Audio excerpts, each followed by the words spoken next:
दोस्तों मेरे पास में है जो काफी सारे पति लोगों के ये सवाल है जो बार बार आते रहते हैं कि सर हमारे देश का कानून ये कहता है कि पति पत्नी यानी कि देश के हर एक नागरिक को है जो समान समझा जाएगा और समान उनके अधिकार होंगे, समान दृष्टि से है जो उनकी स्वतंत्रताएं होंगी। पर यहाँ पे हमारे साथ में भेदभाव क्यों हो रहा है?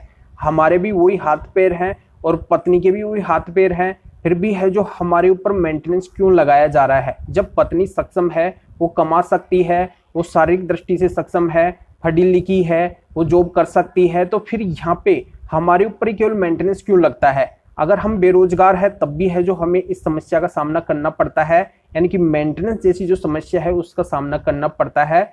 यहाँ पे पत्नी चाहे रोजगार में हो या फिर बेरोजगार हो या फिर जॉब करती हो या फिर जॉब वो छोड़ चुकी हो या फिर वो पढ़ी लिखी हो, तब भी है जो उसका मेंटेनेंस बन जाता है। तो ऐसा यहाँ पे भेदभाव क्यों होता है, जबकि यहाँ पे शरीर दोनों का एक जैसा ही है? यहाँ पे दोनों को है जो समान दृष्टि से कमाने का है जो यहाँ पे कर्तव्य उनका होना चाहिए, यानी कि एक दूसरे के ऊपर है जो इस तरीके से डिपेंडेंट यानी कि निर्भरता है जो नहीं होनी चाहिए। तो ये पूरी जानकारी इस जजमेंट के माध्यम से आप तक मैं समझाने वाला हूँ, आप तक पहुंचाने वाला हूँ। वीडियो बहुत ही महत्वपूर्ण है, इसके अंदर है जो पति को बहुत बड़ा फायदा मिला है जो यहाँ पे इस वीडियो के अंदर आपको सुनने और देखने को मिलेगा।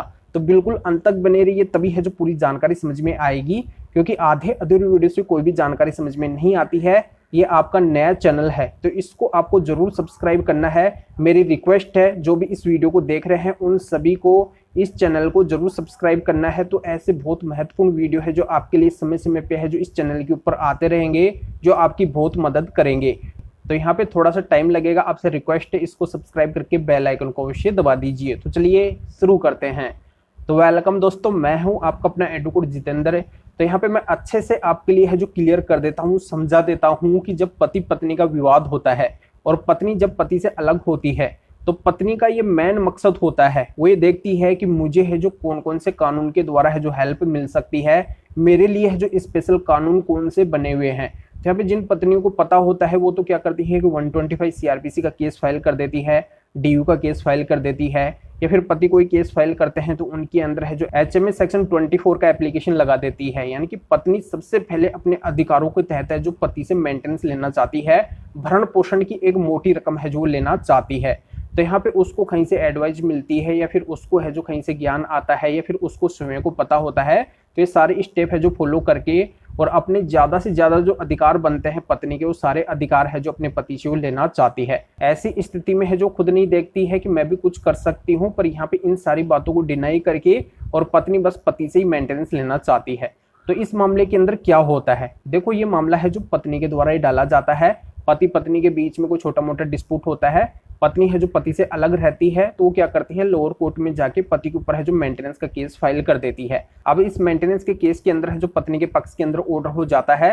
पत्नी है जो कैपेबल होती है, वो है जो पढ़ी लिखी होती है, वो है जो पहले जॉब कर रही होती है, पर यहाँ पे क्या होता है कि फिलहाल है जो पत्नी जॉब नहीं कर रही होती है, तो यहाँ पे पत्नी का है जो इस कोर्ट से मेंटेनेंस बन जाता है 10,000 रुपए पर मंथ के हिसाब से, और कंपनसेशन के रूप में है जो पत्नी को 3 लाख रुपए है जो मिलने का ऑर्डर होता है। तो इस तरीके से है जो पत्नी को यहाँ कोर्ट से है जो फायदा मिल जाता है। तो फिर पति के द्वारा इस मामले को सेशन कोर्ट के अंदर चैलेंज किया जाता है और सेशन कोर्ट के अंदर पति के द्वारा ये बात रखी जाती है कि पत्नी पढ़ी लिखी है, वो है जो शारीरिक दृष्टि से सक्षम है, पहले जॉब कर रही थी, अभी है जो जानबूझ के जॉब नहीं कर रही है।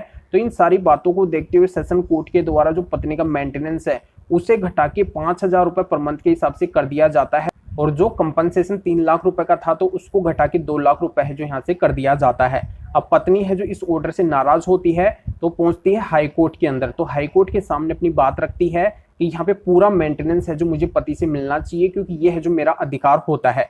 अब यहाँ पे हाई कोर्ट के द्वारा है जो मामले को सभी को है जो गहराई से देखा जाता है और ये क्लियर किया जाता है। ये है जो हाई कोर्ट का साफ कहना होता है कि अगर आप कैपेबल है, आप कमा सकती है, आप अगर पहले कमा रही थी और अभी अगर आप जानबूझ के नहीं कमा रही है, मतलब आप है जो बिना वजह पति के ऊपर डिपेंड हो रही है, आप कमा सकती है। अभी अगर जानबूझ के नहीं कमा रही है तो आपको भी है जो कमाना चाहिए, यानी कि पूरा मेंटेनेंस आप है जो अपने पति से नहीं ले सकती है इस स्थिति के अंदर, जब आप खुद कैपेबल हैं, यानी कि आपके अंदर वो क्षमता है कि आप भी है जो पैसा अर्न कर सकती है। तो ये जानकारी आपके अच्छे समझ में आ गई होगी कि यहाँ पे चाहे पत्नी के कितने भी खर्चे हो, पर वो अगर कैपेबल है, वो कमा सकती है, तो उसको भी है जो खुद को जॉब करना होगा।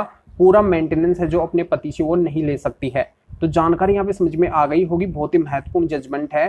इसका लिंक इस वीडियो को डिस्क्रिप्शन के अंदर दिया गया है। डिस्क्रिप्शन में जाके आप जान सकते हैं कि मामला क्या है और भी है जो आपके अच्छे से समझ में आ जाएगा। तो फिर आगे मिलेंगे आपसे नए वीडियो और नए टॉपिक के साथ में। आप सभी का बहुत बहुत धन्यवाद।